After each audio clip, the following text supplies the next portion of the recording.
গতকাল থেকে দেখছি বাংলাদেশের রাজনৈতিক দল জাতীয় পার্টিকে অনেকেই বলছেন স্বৈরাচারের দালাল। স্বৈরাচারের দালাল তো জাতীয় পার্টি না, স্বৈরাচারের দালাল হলো ইসলামী আন্দোলন বাংলাদেশ, পূর্ব নাম ইসলামী শাসনতন্ত্র আন্দোলন। এই ডানপন্থী রাজনৈতিক দলটি বর্তমান আমির হচ্ছে রেজাউল করিম, নায়েবে আমির সৈয়দ ফজলুল করিম। এই দুই ভাই, ঠিক আছে, ধর্মের নামে বাংলাদেশে টিকে আছে। শেখ হাসিনার আমলে 2023 সালে বরিশাল সিটি কর্পোরেশন নির্বাচনে তখন বিএনপি যায় নাই, কেউ যায় নাই, ঠিক আছে, জামাত শিবির যায় নাই, কিন্তু এই ইসলামী আন্দোলন বাংলাদেশ গিয়েছিল, রেজাউল করিম নির্বাচন করেছিলেন।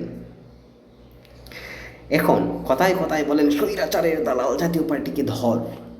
তাহলে স্বৈরাচারের দালাল, স্বৈরাচারের সাথে নির্বাচনে অংশ নেয়া পীর সাহেব চরমুনাইয়ের দুই ছেলে, বলতে বর্তমান দুই নেতা, এদের ধরেন নাকি ইসলাম ধর্মের অনুভূতিতে আঘাত আসবে? তাদের ধরে অ্যারেস্ট করেন। এরা হচ্ছে স্বৈরাচারের সবচেয়ে বড় দালাল। শেখ হাসিনার সাথে কে নির্বাচন করেছিল? এগুলো বললেই তো বলবেন কালি মাওলানাদের বিরুদ্ধে কথা বলে। না রে ভাই, না, বিচার করলে সঠিকভাবে করেন। ইসলামী আন্দোলন বাংলাদেশ না হয়ে যদি এটা হিন্দু আন্দোলন বাংলাদেশ, খ্রিস্টান আন্দোলন বাংলাদেশ হতো, আর পীর সাহেব চরমুনাই এটার নেতা হতো, তাহলে তাকে ধরে ফেলতেন, তাই তো?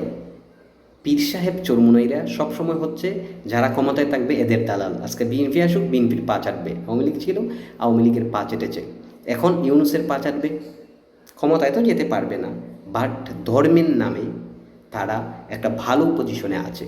সেই ধর্মীয় ভালো পজিশনে থেকে রাজনৈতিক পজিশনে যে আসার যে চিন্তাভাবনা, এগুলো দেখি বাংলাদেশে যে অবস্থার সৃষ্টি করছে, এটার জন্য এই পীর সাহেব চরমুনাইরা দায়ী, ইসলামী আন্দোলন দায়ী।